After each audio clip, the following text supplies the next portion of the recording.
Akka fuuni kabajamtoota daawwattoota keenyaa kun qophii kiiloolee sagantaa kiiloolee akkuma kana dura sagantoota adda addaa qabateessinii dhiyaachaa ture. Har'a immoo sagantaa kabiroo qabadheessinii dhiyaateera. Akkuma isin irraa argaa jirtan keessummaa kabajaa qabadheessinii dhiyaateera. Keessummaan irra qabadheessinii dhiyaatee obboleessi keenya faarfataa qajeelaa waggaadha. Kanaafuu gamanumaan gara obboleessa keenya faarfataa qajeelaatti isin deebisa. Qajoo baga nagaan dhufte. Saabii baga nagaan eedde. Egaan haaluma baay'ee si jarjarsu yookiin immoo baay'ee dibbiitii si godhu keessaadha sagantaa kiilooleetti kan isin affeere. Mee akkuma amma hundi keenya beeknu gara eebba albamii kee haqa hin naqamneetti deemaa jirta. Mee albamiin kee kun adeemsa akkamiirra jira? Haala akkamiirra jira? Mee amma maalirra geessaniitu guyyaan isaas dhiyaachaa waan jiruuf mee waan jettu qabdaa waa'ee albamii kee? Konsertii eebba CD fi konsertii faarfannaa gaafa jennu salphaatti waan ilaalamu miti. Bu'aa bahii hedduu qaba, dadhabbii hedduu qaba. San hundumaa keessatti Waaqayyoon gargaaree albeemiin kun eebbaaf akka ga'u Waaqayyoon gargaaree godheera. Amma garuu qophiin nuyi irra jirru qophii haala hundumaa baay'ee nama hawwataa baay'ee Waaqayyoon gargaaree haala gaarii irra jirra. Akkuma argaa jirtu Waaqayyoon gargaaree guyyaan isaas dhiyaataa jira. Baay'ee namatti tola kabajamtoota daawwattoota keenya akkuma amma dhagaa jirtanii baay'ee qophii guddaa irra jiru adeemsa gaarii irra jiru gara albamii kana eebbisiisutti jechuudha. Anis gamanuma koodhaan karaa kiilooleedhaan deemee ilaaluu danda'eera carraasaa argadde. Mee adeemsi isaanii albamii kun yookiin immoo shaakalli isaan amma irra jiran kakuu baandii wajjin maal fakkaata shaakala akkamiirra jiru isa jedhu immoo mee walumaan deemnee daawwannee walitti deebina. Amma xumura sagantaa keenyatti nu waliin tura.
Deemsisaan irra jiran baay'ee namatti tola, baay'ee shaakalaa jiru, dadhabbii hedduu irra jiru.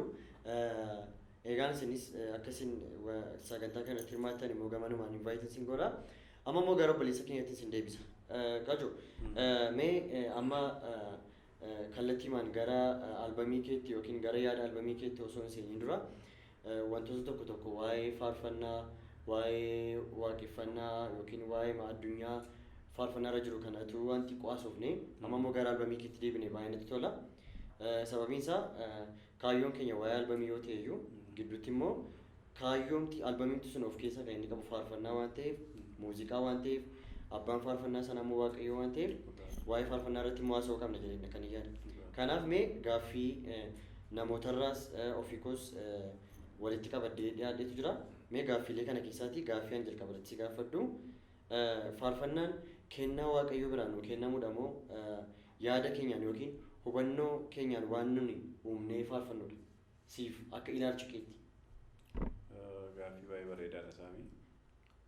Faarfannaan kennaa waaqayyoo biraan nu kennamudha. Ilaalcha ofii keenyaa dandeettiin ofii keenyaa immoo iddootti nu gargaaru qaba. Garuu dhibbaa dhibba kan dogoggoruu hin qabne faarfannaa waaqayyo biraa kennama. Waaqayyoon faarfachuun kennaan kun waaqayyotu kenna. Kana fakkaata isaa. Okay. Amma kanin baay'ee yaada kana irratti akka itti na ibsitu kan hin barbaadu faarfannaa kana akkuma macaafa qulqulluutti ilaallee yookiin macaafa qulqulluu wajjin wal qabsiisnee akka itti na ibsitu hin barbaada. Sababiin isaa namooti baay'een faarfannaa kana karaa mataa isaanii irra amma yeroo kana kan isaan faarfachaa jiranii yookiin yaada mataa isaaniidhaan aayidiyaa mataa isaaniidhaan fedha mataa isaaniidhaan kan isaan faarfachaa jiran. Mee macaafa qulqulluu wajjin wal qabsiisiiti yaada ijoodha jettee wanta taasoftu yoo jiraate. Akkuma jette namni waan barbaade yaada mataa isaatii walitti fidee nan faarfadhaa jedhee faarfannaa dhiyeessuu ni danda'a. Okay. Faarfannaa yaada mataa keenyaa ofiin otoo hin taane yaada hafuura qulqulluuti. Yaadni hafuura qulqulluu maali? Waaqayyoon faarfachuu, waaqayyoon jajachuu, kallattii hundumaan wanti nuyi irratti hojjechuun yaaduu qabnu nuuni warri faarfannu anas ta'esis ta'e kallattiidhaan waaqayyoon faarfachuu danda'utu nurra jiraata. Yaada mataa keenyaa otoo hin taane waaqayyoonni bara baraan faarfatamu kun boris itti fufee akka faarfatamu, har'as itti fufee akkuma faarfatamu waaqayyoon faarfachuun nurra jiraata jedhee namana. Baay'ee namatti tola. Kabajamtoota daawwattoota keenya yaadi nuti irratti haasaa jirru dhimmi isaa waa'ee albamii eebbisiisuu yookiin immoo waa'ee albamii obboleessa keenya faarfataa qajeelaa haqa hin haqamne yoo ta'e iyyuu garuu immoo dhimmi isaa waa'ee faarfannaaf waa'ee waaqeffannaa waan ta'eef waan gidduutti haasa'uu qabnuuf yookiin immoo waan irraa barachuu qabnuufdha. Obboleessa keenya irraati wantoota barachuu dandeenyu waan jiraniif kanneen kana irraati hubannee akka darbinuufdha gidduutti kan hin gaaffii gaafachaa jiru. Inni kan biraan immoo gamanumaa isin beeksisuu kan hin barbaadu amma yeroo nuun ammatti wal argine kun dhimma waa'ee albamiif yoo ta'e iyyuu gara fuulduraatti garuu yaadota adda addaa irratti yookiin gaaffiilee adda addaa qabadhee akkan isaa wajjin wal argu abdii guddaan qaba. Innis akka hin eeyyamamu abdii guddaan qaba. Kanaaf ammaaf garuu sagantaan keenya dhimmi isaa albamii ilaalchisee waan ta'eef akkasiin na hubachaa deemtan hin barbaada. Ammas kallattiimaan garuma gaaffii kootti hin deebi'a. Gaaffii sasinaatti qabatee gaaffii ani wal qabsiisee gaafachuu barbaadu fakkeenyaaf namooti baay'ee gaafa faarfannaa faarfatan gammachuu yookiin immoo gadda yookiin haala keessa jiran wajjin wal qabsiisanii faarfatu. Fakkeenyaaf faarfannaan haala miti. Faarfannaan waan gammanneef yookiin immoo waan gaddineef waan faarfannee dhiisnu miti. Faarfannaan mataan isaa waaqayyo waan ta'eef jechuudha. Kanaafuu mee faarfannaan haalaan faarfatamaa namooti baay'ee amma fakkeenyaaf gadda keessa jiran keessa ta'anidha kan isaan waaqayyoon waaqessan. Yookiin immoo wanti tokko gammadanii waaqayyootiin haalaati faarfannaa kana jedhanii gammachuu isaanii ibsatu. Mee waa'ee kanaa maal jetta? Waaqayyo haalaan faarfatama haala keessattidha kan faarfannaan faarfatamu. Mee waa'ee kanaa maal jetta? Yaada baay'ee gaafatamu nurra jiru na gaafatti isaa. Faarfannaan kan inni faarfatamu haala laalee miti. Garuu faarfannaan haala rakkisaa keessa yoo jiraattes haala nama gammachiisu keessa yoo jiraattes keessa keetti faarfannaati faarfattu jira. Namaaf baaftee waan ati hin faarfanne. Keenyaaf gadda keessa kan jiru gaafa jirtu faarfannaati baaftee namaaf hin faarfanne jira. Akkamittiin faarfannaa gaafa faarfattu asii achi namaaf faarfatta yookiin immoo gara waaqayyootti faarfatta. Ati gadda kee teessee faarfannaa sana faarfatta yoo ta'e namni taa'ee si dhaggeeffataa jiru sun immoo gadda kee jirtu keessa hin jiru ta'a. Faarfannaan ati haala keessa jiraatte gadda keessa jiraatte keessa keetti faarfattu jira. Haala kam keessatti faarfannaan sii kennama? Yeroo gaddaas yeroo gammachuus. Garuu kan ati baaftee hin faarfanne jira. Kan keessa keetti faarfattee yeroo gadda keetti si jajjabeessuu kan barbaadu faarfannaan hafuurri waaqayyoo kan gara kee fidu jiraata. Kanaaf haala keessatti otoo hin taane haala kam keessatti iyyuu hafuurri waaqayyoo si gargaaree faarfachuu dandeessaa jedhee nama. Okay. Baay'ee namatti tola. Mee sanumaan wal qabsiisee ammasii gaaffiin akka dhuunfaa keetti si gaafadhu tokko siif faarfannaan maaludha? Faarfannaan maal dha siif? Akka macaafa qulqulluuttis, akka mataa keettis akkamittiin ibsitame waa'ee faarfannaa? Anaaf faarfannaan soora lubbuu kooti. Okay. Gaafan faarfadhu lubbuun koo baay'ee gammada. Okay. Gaafan faarfadhu gammachuun argadhu addunyaa kanarraa argachuu hin danda'u. Kanaaf anaaf faarfannaan soora lubbuuti jedhee namana. Okay. Deebii baay'ee namatti toludha. Dhaggeeffattoota keenya akkasiin baay'ee itti bohaartaniif irraa barachaa jirtan abdii guddaan qaba. Kanatti aansuudhaan immoo mee obboleessi keenya faarfataa qajeelaan faarfannaa isaa durii keessaas ta'uu danda'a yookiin immoo kiliipii kanneen hojjete keessaa ta'uu danda'a. Faarfannaa isaa keessaati mee faarfannaa tokko nu affeeru isa booddee walitti deebina. Qajoo faarfannaa tokko mee nu affeeru faarfannaan affeeruu barbaadu namni hundumtuu hin jaallata. Anis baay'ee hin jaalladha. Humna fannoo keetiin anis humna argadhee faarfannaa jedhu isaan affeereera. Okay. Kabajamtoota keenya kallattii gara faarfannaa isaa humna fannoo keetiin jedhutti deemnee faarfannaa kanaan waaqayyoon waaqessinee walitti deebina. Ammas hanga xumura sagantaa kootti na waliin tura.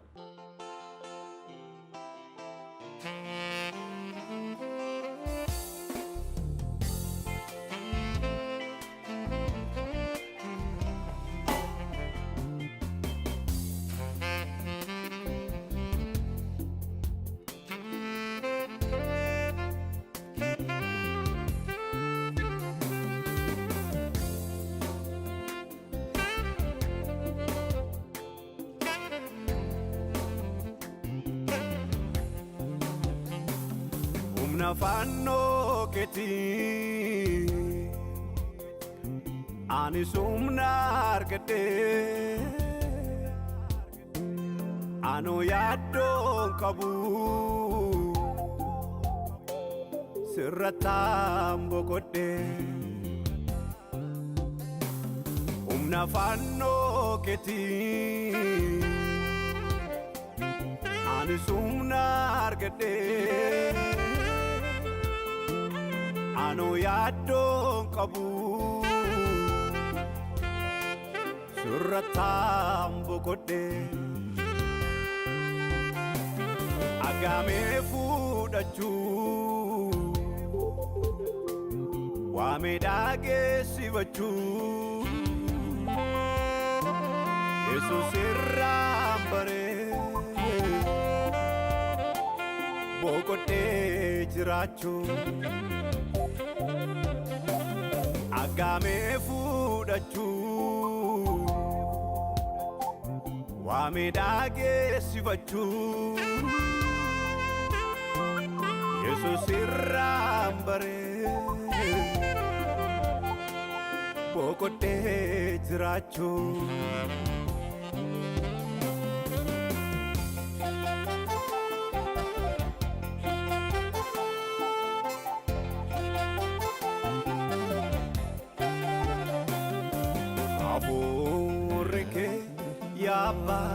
Yabba na jechisiise olmaa naaf oolame hundumaa na yaadachiise hafuurri kee yabba na jechisiise olmaa naaf oolame hundumaa na yaadachiise kabajaan yaadee fuula keetti gaalanni hamasuu teessoo keetti kabajaan yaadee fuula keetti gaalanni hamasuu teessoo keetti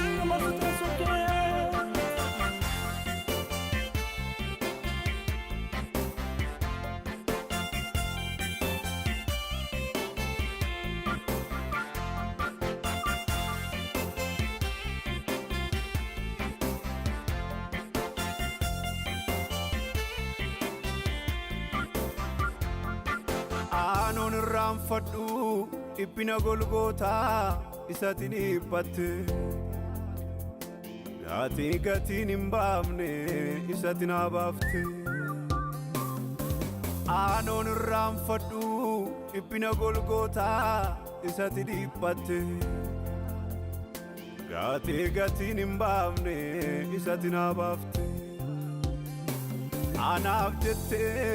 Anaaf jettee wanti ati hin taane maaltu jira? Carraa eenyu miti michuu koo aan karaa keen jira. Anaaf jettee boollati hin seenne maaltu jira? Carraa eenyu miti Yesuus koo aan karaa keen jira.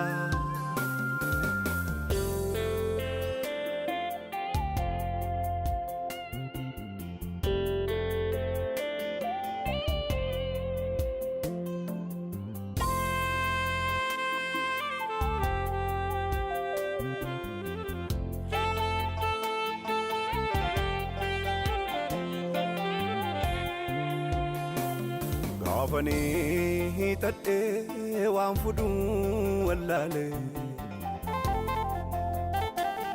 goola jireenya koo ija keetu laale. Gaafanii hidhadhee waan fudhuu wallaale goola jireenya koo ija keetu laale.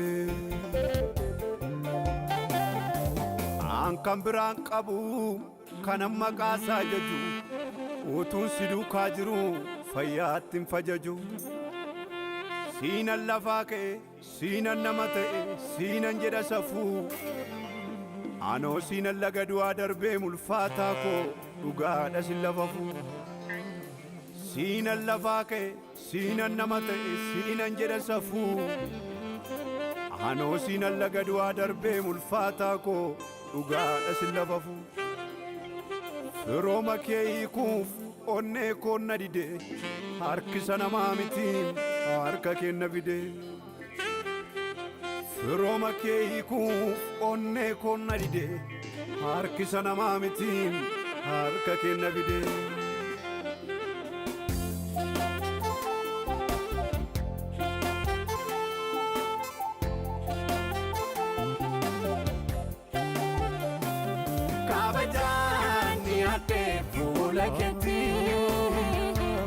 Galani hamasoote sokeeti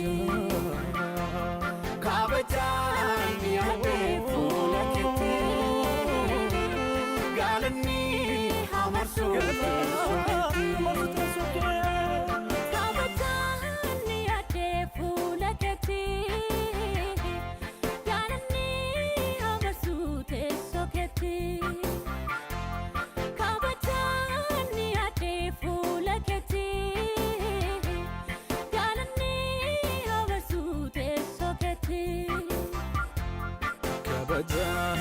ate fulaketi galani amarsute soketi. Kabajani ate fulaketi galani amarsute soketi.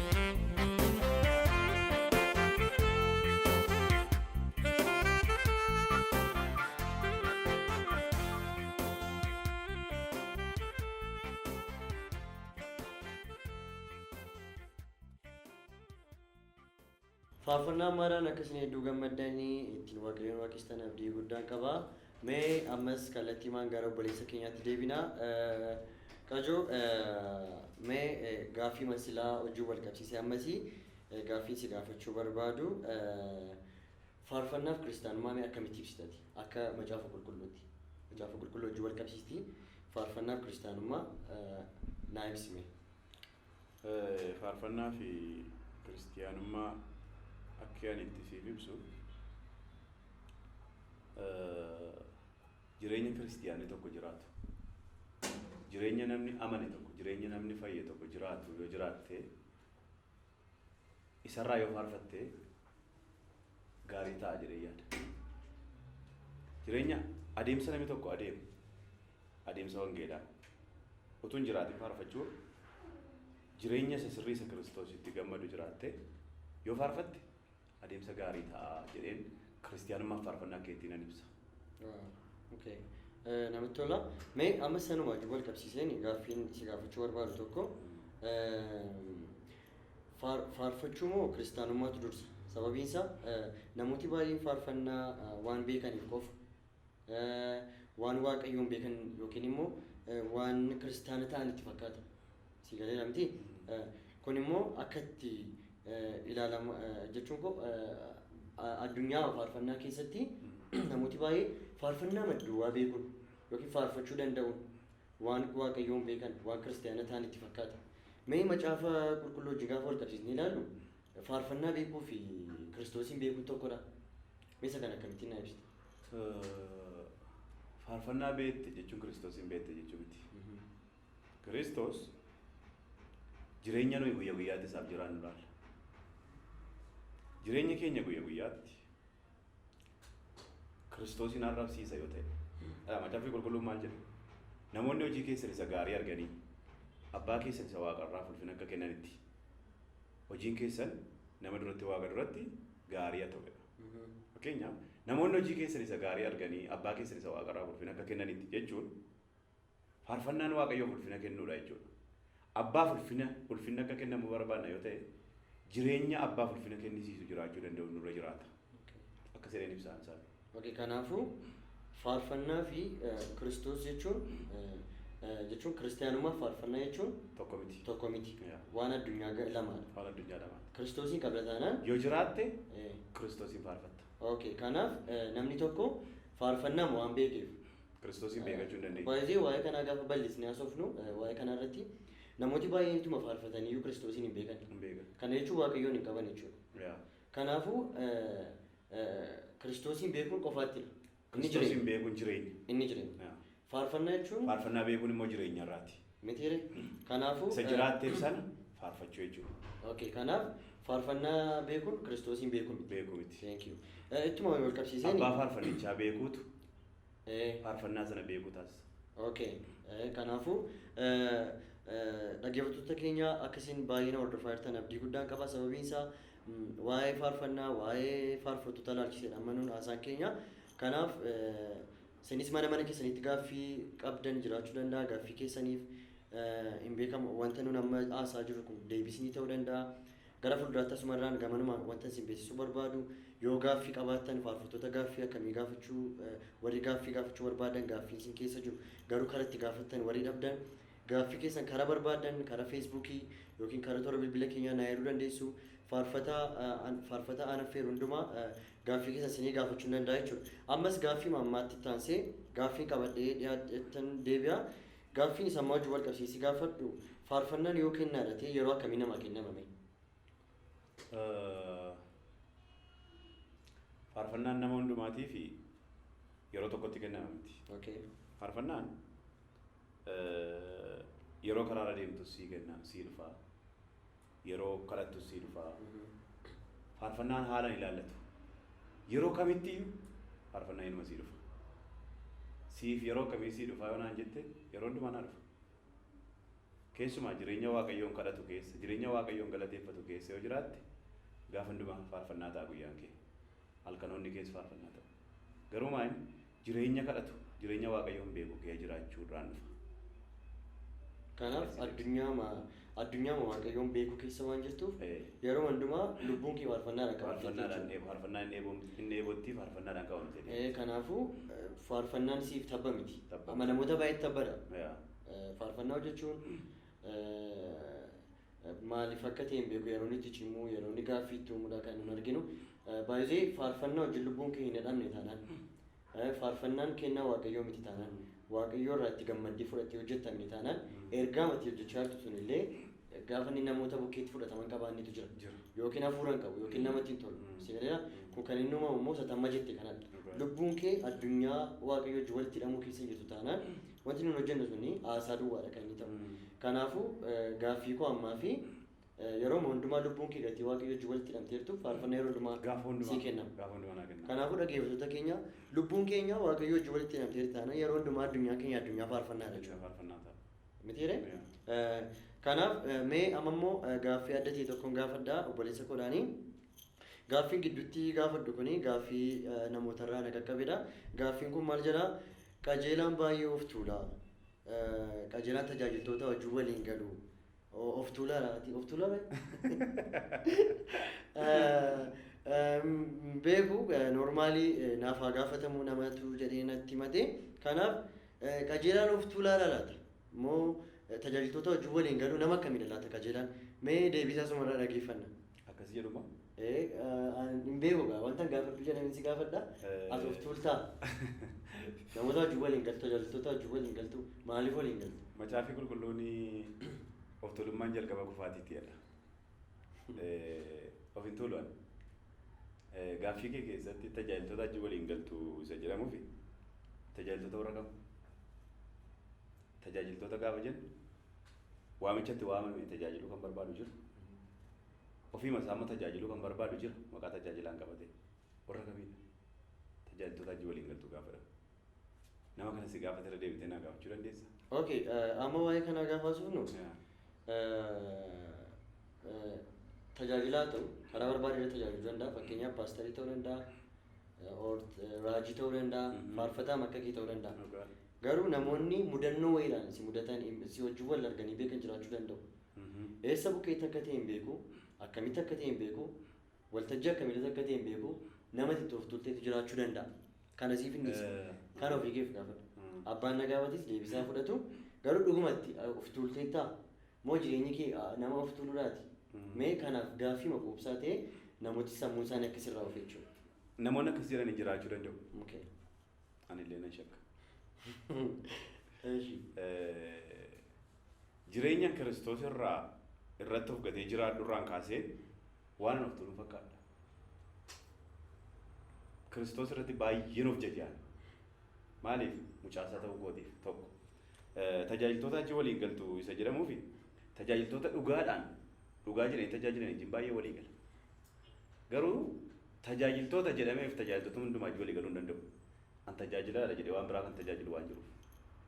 Kanaaf ani tajaajiltoota dhugaatti wangeela mootummaa Waaqayyoo lallaban wajjin baay'een walii gala. Wangeela mootummaa Waaqayyoo kan hin lallabne wajjin yoomuu waliin galu. Kanaaf jedhama. Biyyoota garaa garaa gaafa deemu iddoo lamaan sadan arfan tokko dhiisee galee beeka. Maaliif? Wanti namatti hin tolle Waaqayyootti hin tola sammuu jedhu qabu. Waaqayyo waan sitti tolu, waan sammuu kee boqochiisu, waan karaatti si deebisu ittiin dubbata. Garuu gama tajaajiltootaatti yeroo biraa yoo haasofne gaarii natti fakkaata. Okay. Kanaaf tajaajiltoota wajjin baay'een walii gala. Kanaafuu deebiinni haala nu deebise gaaffii qajeelaan of tuula isa jedhuufi deebiinuu ta'uu danda'a. Bal'inaan garuu waa'ee qajeelaa yookiin waa'ee faarfataa qajeelaa ilaalchisee gara fuulduraatti sagantaa nan qopheessa gaaffiiwwan garaa garaa waan jiraniif. Ammarra garuu dhimmi isaa waa'ee albamii waan ta'eef dhimma kan biraa keessa galuu hin barbaadu. Har'aaf garuu deebiinsaa kun nugaa garuu gamanumaan namoota sagantaa kana hirmaachaa jirtaniif waa'ee of tuulummaas jedhamu kanatti wanta naasoo barbaadu. Guyyaa baay'ee namoota kun kan keellee addunyaa tajaajilaa irrattidha. Akkasumattiin addunyaa jireenya dhala namaa irratti nama tokko ammatti tisatanii hin barreetti. Mitiire? Namni akka ittiin si ilaale akkasumatti si ilaale. Saabiin of tuula kan si jedhu. Eeyyee no. Amma fakkeenyaaf sin beekani baay'ee si jaallatu ta'uu danda'a yookiin fagoomatti si jibbu. Maaliif sitti siqanii sin barre. Qajeelaan eenyu akka ta'e nama akkamii akka inni ta'e nama gaarii ta'uu kee. Ani ammas hin beeku ture wal barree edda wal barree booddee garuu. Amma of tuulaa dhaariyaa. Ani maal dhaabatanii akkasaan siin jedhan hin beeku. Atanaaf of tuulaa. Namni asii achi si ilaale ati of tuulaadha sin jechuu ni danda'a. Baay'ee namummaa isaa gaafa naasoo barbaadu nama baay'ee enjoy godhudha. Kolfaa oolla baay'ee anaaf qajeelaa gaafa oola garuu baay'ee mana kolfisiisa. Hin beeku garuu sammuun namoota keenya gara kamitti sirrachuu qaba. Amma nama tokkotti sittanii bartanitti. Amma waa'ee namummaa sanatti sittanii eenyummaa isaa bartanitti amma namicha sana wajjin walii hin galleetti. Namticha sana wajjin walii galtan eenyummaa isaa amma bartanitti please namni sun of jajaadha, namni sun of tuulaadha. Namni sun nama akkasidha jettanii waa'ee nama osoo murteessitan ta'e baay'ee natti tola. Sababiin isaa waa'ee qajeelaa duwwaa miti. waa'ee namoota hedduu akkas jennee murteessuu waan dandeenyuuf jechuudha. Kanaaf waa'ee nama tokko osoo hin haasa'in dura mee itti siqaatii waa'ee namicha sanaa qoradhaa. Itti siqaatii namtichi sun nama akkamii akka ta'e bara isa si yaaddan gararraa isa isin beektan gararraa nama gaariif nama qajeelaa nama baay'ee namatti tolu ta'ee argamuu waan danda'uuf jechuudha. Kanaaf gaaffiisaa ammaaf deebii nu dhiyeesseera. Kanaaf obboleessi keenya qajeelaan of tuulaa miti isin jechuun barbaada jechuudha. Kallattiimaan gara albamiitti isin deebisa ammas gara albamiitti gaafa isin jedhu gara adeemsa waa'ee albamii haqa hin haqamneettan isin deebisa. Mee gaafan deemee iddoo shaakalli isaaniitti isaan argee yookiin immoo kiloolee sha'uudhaan deemee shaakalli isaanii ilaaluuf carraa argadheera akkuma sila isinitti hime. Mee amma immoo waraabbii gosa lammaffaatti isin deebisa. Waraabbii lammaffaa irratti shaakalli akkamii turanii mee isa kana daawwannee immoo ammas walitti deebina. Ammas turtiin keessan nu waliin haa ta'u.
Shaakalli isaan kakubaan waliin qabanii akkuma isin amma daawwachaa turtan ture baay'ee shaakala akka isaan jiran agarsiisa. Amma immoo mee ammas kallattii magaalaa obboleessa kootiin isin deebisa. Gara gaaffii koo itti aanutti hin deebi'a. Gaaffii gaafachuun dirqama koo waan ta'eefdha namoota baay'eetu gaaffii na erge akkan isa gaafadhuu fi kanaafuu gaaffii gaafadheen gara isa itti aanutti isin dabarsa.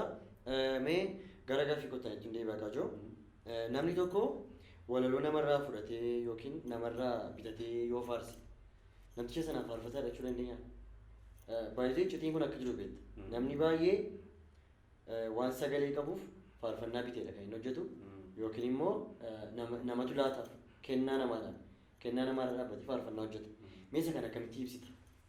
Kanaan yaani kennaadhaan jedhu akka kootti. Okay. Akka macaafaatti. Akka macaafa qulqulluuttis faarfannaa namarraa bitattee kennaa keetaa kan jedhu jiru. Kennaadhaan isoo kennan fakkeenyaaf giiftii onaa laattee mati. Faarfannaa kana yeedaloota hojjedhutti walaloo onaa laattee wanti kun sirriidha. Sirrii miti akka kootti. Maaliifi faarfannaan sun gaafa gara kee dhufe akkamitti akka gara kee dhufe situ beeka. Kennaa faarfannaa qabda yoo ta'e jireenya faarfatu qabda yoo ta'e jireenya waaqayyoon faarfatu utuma faarfatanii yoo qabda yoo ta'e as keessatti waan lamatu jira. Jireenya waaqayyoon faarfatu qabaachuu fi waaqayyoon faarfachuu. Jireenya waaqayyoon faarfatu yoo qabaatte waaqayyoon faarfachuun baay'ee sirraa bareeda. Jireenya waaqayyoon faarfatu namni kun hin qabu yoo ta'e faarfannaa bitatee faarfata yoo ta'e kennaa isaas miti waan itti isa gaafachiisu waan qabu natti fakkaata. Garuu abbaa kennaa sanaaf jiraattee yoo waaqayyoon faarfatte gatii qaba jedhee nama. Kanaaf walaloo namarraa bittee faarfatta taanaan kennaadha jedhee hin amanu. Kanaafuu baay'ee waa'ee kanarratti yaadan dabaluu barbaadu tokko waaqayyoo gaafa nama tokkoof kennaa kennu kennaa hirruun kennu jedheenna kan nama waaqayyoo waaqa kennaa hirruu kennu miti. Waaqayyoo kennaan isaa guutuudha. Fakkeenyaaf siin faarfataa jedheedha kan inni si dibe yoo ta'e ayyaana faarfannaa sii kenne taanaan akkati faarfattuu barbaada taanaan waaqayyoo sagalee si laatee walaloo siin dhowwatu. Yookiin immoo walaloo si laatee yeedaloo siin dhowwatu. Kanaafuu waaqayyoo abbaa kennaa guutuudha. Abbaa kennaa guutuuti. Kanaaf ani amma dhaamsaan asirratti qabu kallattii maal jechuudha. Utuu yaada kana keessaan bahini namooti faarfannaa faarfachuuf fedhii qabdan yookiin immoo kennaa godhu jettanii yaaddanii mee taa itti yaadaati yoo dhuguma kennaa keessan ta'e kadhadhaa waaqayyoon kadhadhaati akkamitti akkasii walaloo barreessuu dandeessan waaqayyoo karaa isinitti agarsiisaa hin barsiisas waaqayyo si galeera. Kanaaf kadhadhaa waa'ee walaloo sababiin isaa walaloo namarraatti fuutanii bittanii yookiin immoo kennaa fudhatanii hojjetu taanaan inni kun faarfataadha nama jechisiisuu fi xiqqoo ishee nama rakkisa. Kanaaf mee ishee kana sirreeffachaa deemuu isiniin jedha gara itti darba ammasii faarfataan tokko faarfataadha jechuuf maaltu irraa eegama yookiin ebaluun faarfataadha jechuuf maaltu irraa eegama? Yaada baay'ee bareeda. Namni tokko faarfataa ta'uuf wanti irraa eegamu meesejii isaa macaafa qulqulluu akka ta'e wanti inni faarfatu sun akkaataan itti sabaaf dhiyeessu illee akkaataan itti uummata kanaaf faarfannaa sana dhiyeessu illee faarfataa isa jechisiisuu ni danda'a. Ulaagaa isaa garuu akka ofii kootitti kanan kaa'u kennaa faarfannaa sana qabaatee jennaan gaadhuma jedhee nama naan. Kennaa faarfannaa sana erga qabaatee abbaa faarfannaa sanaaf jireenya isa gammachiisu jiraachuu. Ulaagaan kun gaadha. Jechuun koo amma fakkeenyaaf addunyaamti waaqeffannaa yoo addunyaamti faarfannaa wantoota isa barbaachisan qaba. Fakkeenyaaf namni tokko namni konkolaachisaan tokko konkolaachisaa ta'uu fi jalqaba barachuu qaba. Edda shaakalee baratee shaakalee booddee waan shaakaleef duwwaallee achi bahee oofuu hin danda'u. Eeyyama konkolaachisaa qabaachuu qaba. Siigalee namti faarfataan tokko adeemsa akkamii deemuu qaba kennaa isaa bareennaan. Wantoota akkamiitu irraa eegama? Wantoota baay'ee gaggaarii gurra namaatti tolantu irraa eegama. Faarfataan irra deddeebi'ee baay'ee faarfannaa hojjechuu danda'utu irra jiraata. Fakkeenyaaf faarfannaa durii faarfannaa ammaa kan jedhan jira. Durii yoo faarfannaa dhaggeeffannuu keessa keenyaan baduu kan jedhan jiru dhageessee beektu. Amma garuu faarfannaa ammoo faarfannee amma sammuu keenya keessaa badaa jedhu. Kanaaf deebi'an qabu gaafa hundumaa faarfannaa sana gaafa hojjennu hin kadhanna yoo ta'e faarfannaan sun meeseejii yerooti yoo ta'e keessa namaatiin badu. Darbee immoo isa durii fi ammaa kan jedhu keessatti dur faarfattoonni baay'inaan qaban. Amma faarfattoonni baay'ee waan ta'aniif akkoo kana faarfannaan hin baay'ata. Dur sababii namoota yartuu ta'aniif irra deddeebitee dhaggeeffatta. Kan namoota yartuu sanaa jechuudha. Amma garuu Waaqayyo nu gargaaree faarfattoota keenya baay'eetu jiru.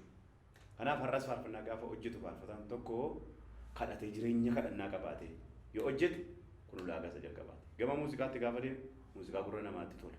Yeedaloo gurra namaatti tola. Jechi isaa amma macaafa qulqulluu kan ta'e yoo dhiyeesse kun ulaagaa isaa. Kanuma wal qabsiisuudhaan tutti itti umuriini faarfataan tokko ka'umsii fi ga'umsi faarfannaa isaa maal ta'uu qaba? Ka'umsi faarfannaa isaas ga'umsi ittiin fixisaa jira miti jalqabee ittiin wanta inni goolabu gidduun isaa jira yaadi isaa wantooti kun maal ta'uu qaba kan faarfannaa tokko? Faarfannaa gaafa jennu wanti faarfatamu tokko jira jechuudha. Jalqabas gaafa kaanu isa faarfannu sana gidduuttis gaafa geenyu isa faarfannu xumuras gaafa faarfannu isa faarfannu Yesuus qofa. Kanaaf akkas ta'uu qabaachuu baay'ee namatti tola. Mee yaada kana keessaa baaneetu takka wanti akkati nu hirtuun barbaada. Mee addunyaa jireenyaa kee keessatti yookiin addunyaa faarfannaa kana keessatti addunyaa waaqeffannaa addunyaa tajaajilaa kana keessatti mudannoo nama kolfiisa jettee yaaddu mee maal qabda? Mudannoo baay'ee nama kolfisiisu baay'een qaba. Garuu amma isa keessaa addunyaa tajaajilaa kana keessatti wanta ni gaafa hundumaa irra deddeebi'ee ofa kootti kolfaa deemu tokkotu jira. mucaa hiriyaa keenyaa tokko amma biyya Ameerikaa jira. Yoonillee taa'ee nu dhaggeeffata ta'a. Inni tokko immoo as jira. Tajaajilaaf biyya tokko deemne as garuma kanarra bakka isaa dubbachuu nama barbaachisu. Konfereensii irra turree baay'ee dadhabnee dhufne nyaata nyaachuuf jennee harka dhiqachuuf gaafa jennu samunaa barbaanne. Jaarsi waldaa tokko suma dhugaatii gama kee ta'a. Samunaanoo jedheen gaafadhe. Ammas kaa'in ture fuudhee naan jedhe. Maali nu fidaa kaa'innan? Amma argines yeroo addana kaa'ee isintu fuudhee kanaan jedhe. Suma dhugaatiin. Achi anoo gaddeen tajaajiltoota samunaa amma argitaniittu hin jedhe lakkin argineedha. Gaafan deebi'ee yaadu biyya sana samunaatu wal jalaa hatama. Samunaan waldaa wal jalaatu. Achi akka isaatti dhiibnee gaddeen dhiise. Maaliif samunaa sun to'ate nu jechuu isaatii karaa biraa. Samunaa bade. Samunaa bade walumaa gala. Kanaafuu namoota jiran keessaati namoota kutaate jechuudha. Namoota maatii beeknare waan beeknu qabnu nuyi keessummaadha. Achi tajaajilatti deebinee gaafa deebinee dhufnu ammas samunaan hin jiru. Ammas kan biraan bitamee moo? Kan biraan bitameera garuu jaarsi waldaa qulfii kee kaa'eeti sa'a gashachuu dhaqe. Samunaan ho'innaan abbaa balootu qulfiitti qollofee deemeedhaan maaliifi samunaas keenyaan samunaan hin bade waan ta'eef. Achi akka isaatti dhaqanii waamanii dhufanii qulfii keessaa banee nu fuudhee samunaan nu kennee harka dhiqannee gaafa galluu konfereensii xumurree yaada nuu kennaa jedhan. Ani waa'een samunaa sana baay'ina gaddisiiseedhaan jedheen. Samunaa maaliidhaan jaarsu yoo bira hin nageenye. Engadda gaafa dhufnee samunaa amma argitaniittu eessa keessa nuun jedhe jaarsi waldaa jennaan warra kaan hin nageenye. Kun mudannoo nama nama kolfisiisuus qaba kan nama gaddisiisuus qaba. Sadarkaa samunaa hatuutti wal shakkuu gahuun keenya. Samunaa xinnoo tokko argitaniittu miti amma addana kaa'ee hin deemnu jechuu irra ga'uunsaa tajaajila koo keessatti baay'ee na gaddisiise. Sadarkaa samunaa wal gaafachuu. Namatti cimee. Samunaa amma argitee taati. Inni kaan konkolaataa bitee walii kennaa raqa. Inni kaan mana bitee walii kennaa raqa. Sadarkaa samunaatti wal shakkuun kee baay'ee naaf mudannoo guddaadha. Kanaafuu namni haati hin jiru samunaa.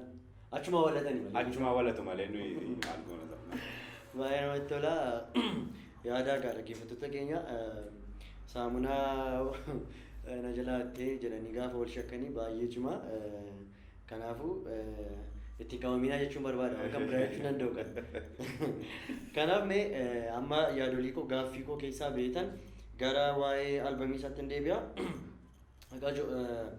Albamiin kee mata dureen isaa godaannisa jedhu godaannisa dha. Godaannisa sammuu. Albamiin kee inni jalqaba. Godaannisa sammuu jedhu booddee turtii waggaa 9 booddee amma immoo albamii maqaan isaa haqa hin naqamne jedhu qabattee dhiyaatteetti. Mee turtii waggaa 9 kana gidduutti haalawwan akkam akkamiitu jiru wantooti gaggeeddaraman fakkeenyaaf jijjiirama akkam akkamiitu jiru laayifii keessattis ta'uu danda'a laayifii amma argaa jirtus ta'uu danda'a fakkeenya si fudhachuu nan danda'a waan akka teekinooloojii yookiin koostii akkasumas akkaataa ati itti faarfattullee akkaataa itti faarfannaa barreessitullee inni kan biraan immoo simannaamti namaallee namootumtillee simannaa akkamisiif qabu garaagarummaa waggoota kana gidduu jiru mee maal si barsiisisi maal nu hiruu dandeessa? Gaaffii baay'ee gaariidha isaan. Adeeme keessatti hundumti isaa rakkisaadhaan qofa. Faarfannaa ma gaafa jedhu garuma addunyaa faarfannaatti gaafa dhufu faarfannaa manii hojjedha jedhee gaafa biyyaa dhufu mudannoo baay'ee na mudatena. Faarfannaan baasadhee biyyaa dhufe waan ittiin baasu dhabe waggaa 7 taa'een adda. Tuun galee maatii koo hin arginu. Faarfannaadhuma isa jedhamuuf. Faarfannaa nanaa fi akkuma jalqaba irratti siin jedhee waan salphaa miti. Godaannisa sammuutuun hin hojjetin dura faarfannaa godaannisa sammuu jedhutuun hin hojjetin dura kolleekshinii tokko hojjennee turre waldaadhaaf 2002. Achirraa dhufeen godaannisa sammuu albeema jedhu sana keessatti gooftaa tiyyame kan jedhu faarfannoota babbareedoo uummata jaallatan baay'eetu ture. Gooftaa tiyyame achi darbee akka waan filmaata bannee waan dhibbista lubbuu kan jedhu namni baay'ee jaallata. 2004 albeema tokkoffaa koon baase. Turtii biyyaa dhufee albeema baasuuf waggaa 7 kana gidduu jira. waan ittiin baasu dhabee jechuudha. Erganii albeemii koo tokkoffaa 2004 baase immoo gara adeemsa tajaajilaatti tuman deemuun gidduutti immoo dhufee VZD baase 2008 jechuudha. VZD ani baase suni dhaloota harma gu'ee jedhama mata-dureen isaa. Dhaloota harma gu'ee kana jireenya jiraadhurraan faarfannaan kun gara godhe. Ilkaanaan maatii isaa hundumaa fudhate aarsaa waggaa waaqayyoof dhiyeessuudhaaf waliin bahee haannaan garuu saajjin waliin baanedha. Maal malee ani hamma mucichi harma gu'utti asuman ture. Yeroo mucichi harma gu'uun fidee fuula waaqootti isa dhiyeessa itti. Kanaaf waaqayyoof kan barbaachisu tajaajila kanaaf kan barbaachisu dhaloota harma gu'antu barbaachisa. Harma biyya lafaa soba isaa ejjasaa hannasaa jibbasaa warra gu'antu mootummaa kanaaf barbaachisa.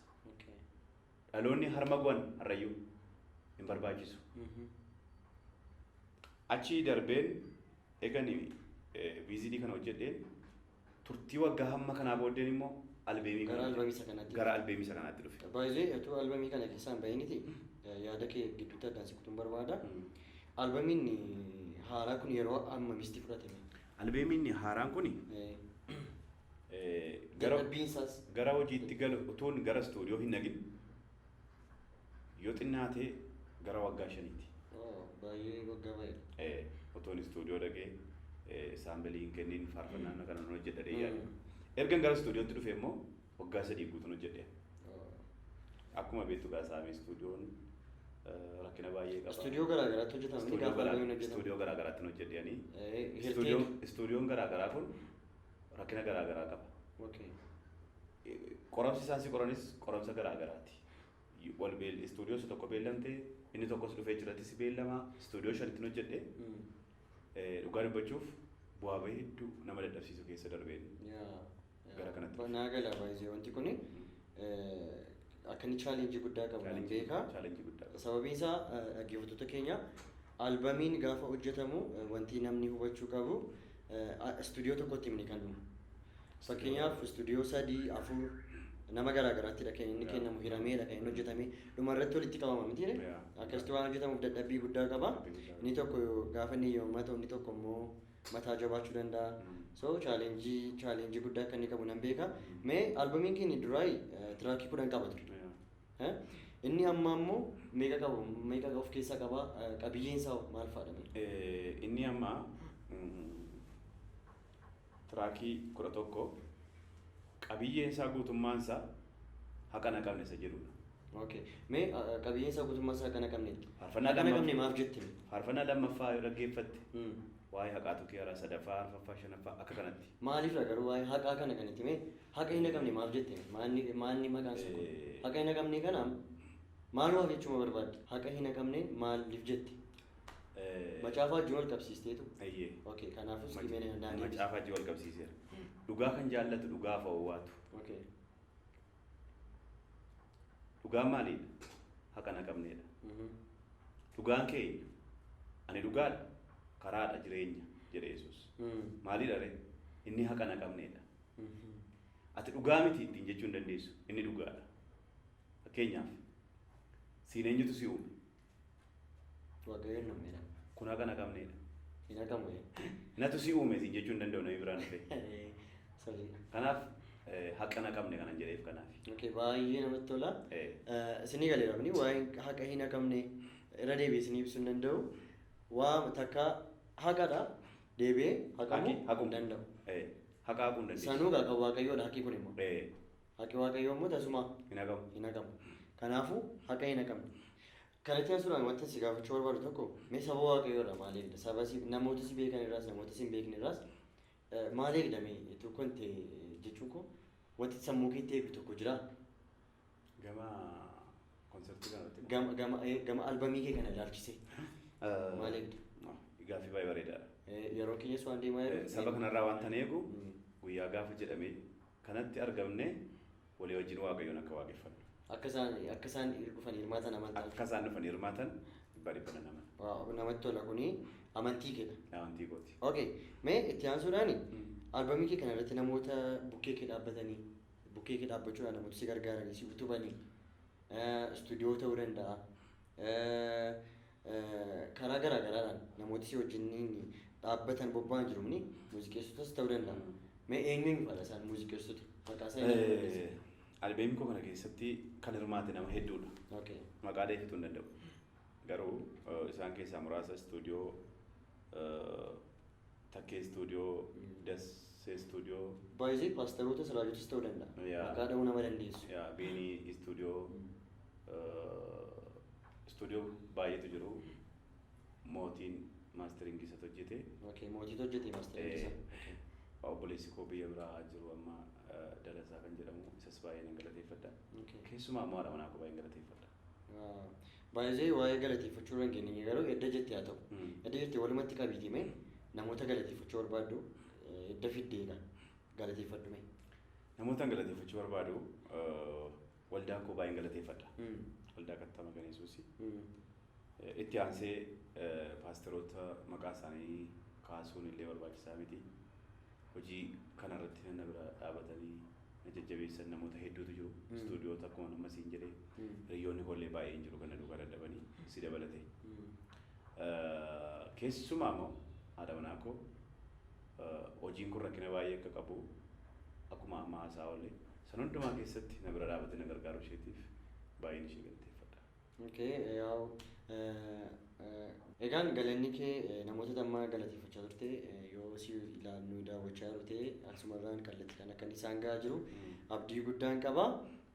Itti aansuudhaan mee dhaamsa akkamii qabda faarfattootaafis sabaafis sabuma faarfannaa dhaggeeffatuufis ijoollee faarfannaa faarfatan faarfattootaafis dhaamsa akkamii qabda ergaa akkamii qabda? Faarfattoota keenyaaf amantoota keenyaaf ergaan qabu haqa isa ta'e abbaa haqa akka Yesuusiif jiraachuu. Lafuma jiraatanitti karaarra deemanitti haqa isa ta'e Kiristoosiif jiraachuu. Sabni keenyas ta'e tajaajiltoonni keenyas ta'e haqa na qabne gaafa jennu Yesuusiin ala haqi jiranne nama. Utuu Yesuus hin jiru ta'e haqi hin jiru. Haqa ilma namaa kan ta'e haqa warra dhabanii haqa baasuu kan danda'u Yesuus waan ta'eef abbaa haqaa isa ta'e Yesuusiif jiraannee darbuutu nurra jiraata jedheen dhaamsa godha barsu barbaada. Baay'ee namatti tola ergaan kee kanadha. Mee taasisuudhaan kiloolee shoodhaan maal jetta? Kiloolee shoof ergaa akkamii qabda? Maal gochuu qabna? Maal sirreessuu qabna? Maaltu irra ta'e maaltu guutamu? Maaltu immoo jajjabaachuu qaba? Saami baay'ee galatoomii kiloolee shoo'uun wanta jechuu barbaadu hojii guddaa jalqabdaniitu. Isin garuu gatii dadhabbii keessanii waan argattaniif gammadaa jedhamee barreeffamee jira. Gatii dadhabbii hojii kanaa kanatti Waaqayyo biraa argatta malee eenyu biraan argattu. Kanaaf hojiin kun hojii gatii isin argachiisudha jedheen isin jajjabeessuu barbaada. Kiloolee shoon walumaa galatti asitti naaf hirtanii naaf subsiisuu keessaniif guddaan isin galateeffadhaa jechuun barbaada. Baay'ee galatoomii qajoo. Egaan akka irra wal argine kana sagantaa adda biraa irratti wanta bal'aadhaan sagantaa bal'aan akka wal arginu abdii guddaan qaba. Dhimminni kun wanti nun gabaabsineef waa'ee albamii waan ta'eefdha. Waan guddaa irratti akka nun haasofnu abdii guddaan qabaattis eeyyamamaadha. Kanaaf baay'ee ulfaadhu baay'ee kabajamii baay'ee si jaallanna. Kanatti aansuudhaan garuu albamii kee invite godhi guyyaasaa iddoosaa yeroosaa. Baay'ee galatoomi Saamii. Konsertiin koo eebila 10 yoo Waaqayyo jedhe sa'aatii 8 irraa kaasee Gullallee moobiliitti hundumti keessan affeeramtaniitu argamtanii Waaqayyo akka faarfannu abdii guddaan qaba. Eebba albamii haqa hin naqamne kan jedhu kana obboleessa keenya faarfataa qajeelaa ilaalchisuudhaan kakuu baandii wajjiniin yaada isaa isinii qaban qabadii isinii dhiyaateera. Yaada kana amma isinii firu gara obboleessa keenyatti isin dabarsa. Galatoom Saamii waan nuuf hirteef konsertii mata dureen isaa haqa naqamne jedhu obboleessa keenya faarfataa qajeelaatiin kan qophaa'e irratti haala gaariidhaan shaakala bareedaa goonee qophoofnee waan jirruuf kakuu baandii irraa isin affeerreerra eebila gaafa 10 sanbata guddaa waaree booda sa'aatii 8 irraa kaasee akka nafne hunda keessan isin affeerreerra. Konsertii obboleessa keenya faarfataa qajeelaa haqa hin naqamne kan jedhu irratti hundumti keessan akka nafne isin affeerreerra kakuu baandii irraa. Eebila gaafa 10 konsertii haqa hin naqamne irraa hin hafamu. Okay, akkuma amma dhageessanii konsertii kanarraa akkasii nafnee isin affeerreerra. Konsertii haqa hin naqamne albamii jedhu kan obboleessi keenya faarfataa qajeelaa hundi keessan affeeramtaniitu bakka jirtanii maatii keessanii wajjiniin hiriyoota keessanii wajjin akkasiin deemtanii hirmaattaniif gamanumaan anillee maqaa Kiloolee Showudhaan siin affeera. Sagantaan keenya irraa kana fakkaata ture akkasiin baay'ee irraa barattanii akkasiin baay'ee isinitti tole abdii guddaan qaba. Sagantaa kana irratti yaada qabdan, qeeqa qabdan, gaaffii qabdan karaa toora bilbila keenyaa karaa toora feesbuukii keenyaa nu heeruu dandeessu. Inni kan biraan immoo namoota gaaffii gaafachuu barbaadan namoota akkasii dhiyaatan barbaadan yoo jiraate sakanas yaada keessan nu eeguu dandeessu. Sagantaa kana qopheessuuf qindeessuudhaan kan isin waliin ture annu obboleessa keessan Saamu'eel Taaddasaadha. Torban sagantaa bareedaaf barsiisaa kabiraadha. Amma wal arginetti torbeen kun torbee bareedaa torbee gaarii isiniif haa ta'u nagaatti.